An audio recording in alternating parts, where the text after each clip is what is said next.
Hello, my pretties. How you guys doing? This is Lucifer here, business and spiritual consultant. As always, please remember to subscribe, please share, please like and comment. That'd be greatly appreciated. It would help the channel a lot.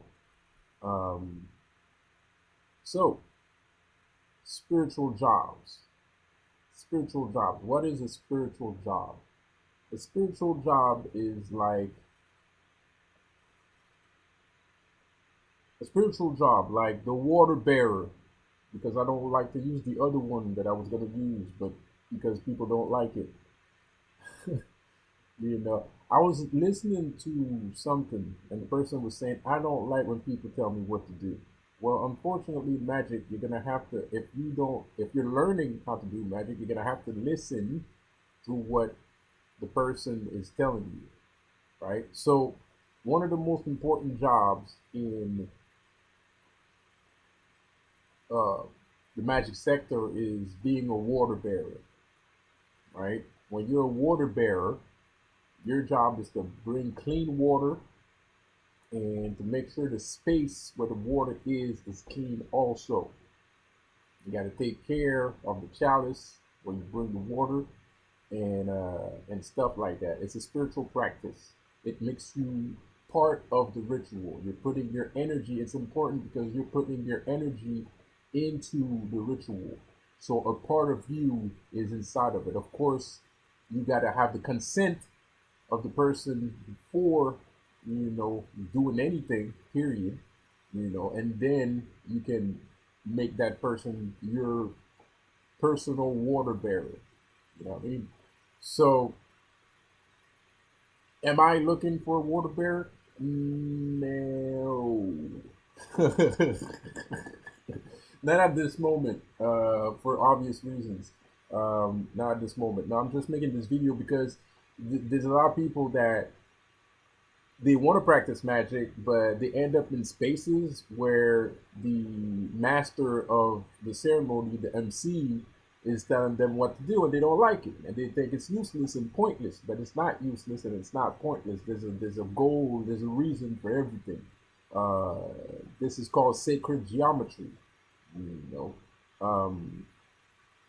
not Voynich, but it is a form of sacred geometry. It's like when you're a mason, I'm pretty sure masons have to do the same thing. They have a water bearer, they have somebody to clean, to consecrate. There's a consecrator, there's a cleaner, there's a water bearer, there's a light, there's a candle lighter person. I don't know how to say that. The person that lights the candle, this person is responsible for the candles, this person is responsible for the water, that person is responsible for this, that person is responsible for that. So it's fun. Personally, I think it's fun. I did it. I did it. I think it's cool. Of course, I had more than one job. Because my mom was the MC, and so it wasn't like I had like one specific job all the time. But I would do things to put to put the energy, and I would participate in the rituals too, actually. So everybody has their job. Everybody knows what they're supposed to do. It's all coordinated. It's all organized. It's not craziness for the sake of craziness, like most people think. You know what I mean, bro? Yeah. I'm iffy about that shit, man. Like a lot of people think we're just a bunch of crazy folks, man. It's just nah. There's structure and discipline and logic and all kinds of shit, man. And they're just doing weird shit. But well, there's certain kind of magicians that don't really do rituals. There's certain kind of magicians that don't do rituals. Hold up, because I just ate a burrito bowl, so I think I got some burrito in my mouth. Anyways, so a lot of people think we're crazy people that don't have structure or discipline. We're just fucking doing weird shit. No, there's an order. There's a hierarchy. There's logic, there's mathematics, there's structure, there's geometry. Like my table, everything has to be placed in a specific space. You know, it just has to be. Of course, there's reasons, but I don't have to tell you. You can figure it out by yourself. And anyway, it's too complicated to explain, so you might as well do it yourself in order to find out. So there's more ritualistic magician. There are magicians that are more ritualistic, and there's magicians that are more personal. They do personal shit, right? So these guys don't really they don't need not I don't want to assume anything. They don't need to actually have a specific kind of structure to their magic, because they mostly work alone. But for people that work in a group, or for people that practice magic that should be practiced in a group, like me, structure and geometry and logic and discipline is important. And there's no if and buts about it. So the water bearer, man, the water bearer, very important, man. If you go and practice magic and somebody tells you, okay, well, you're gonna have to clean, that's important too. That's super important. That's even more important than being a water bearer. That's even more important than being a water bearer because you have to consecrate the space. And if you don't consecrate the space, well, whatever ritual that you're going to do is going to go haywire. And you don't want your rituals to go haywire. You want your rituals to succeed. So you got to consecrate the space first. So you got to clean the room, or you got to clean the space where you practicing magic, and then you consecrate it with water and some basil leaves, and water, or sage leaves and water. Cut them up into little pieces. Don't put a lot of sage or basil in your water. Or what else could you use? Uh, you can use mint too. Uh, can you use mint? Yeah, you can. You can use mint. You can use mint, basil. There's another one. I guess you guys already know what that one is. Somebody in the comment put down what the one I was looking for is. I'm pretty sure somebody's gonna give me the right answer there. Uh, Basil is the best. Basil is the best. Smells fresh. It smells good. It smells minty too. It's the best.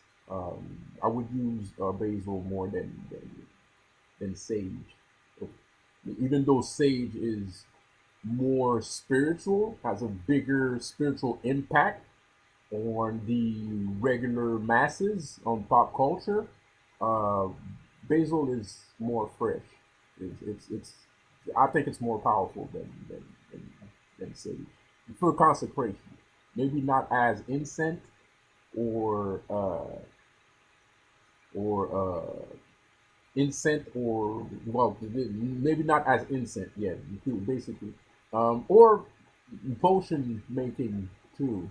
You know, candle wax or shit like that. I think the sage is like the top that people uses to consecrate and stuff like that.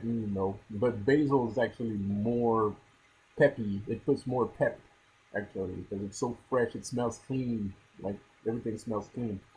Um, and water bearer needs to make the water. Needs to make the consecration water also.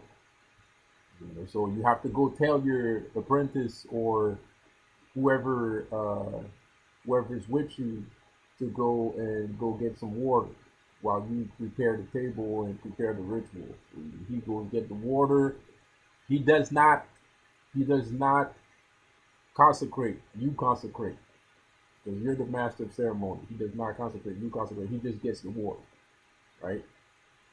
So, anyways, that's about it. That's all I wanted to say. I just wanted to talk about spiritual jobs a little bit, man, so people don't feel like they're being taken advantage of, or my master doesn't like me. He's jealous because he's always telling me what to do and stuff. No, he's not jealous. And even if he is, uh, it's not because he tells you to bear water or to bear the broom or to bear the cloth, or to bear this, to bear that. That you know that's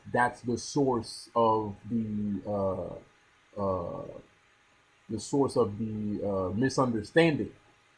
You know, the source of the misunderstanding has to be something else, but it's not because he's telling you to clean and stuff like that. That that automatically means that oh, this person is doing this, blah blah blah.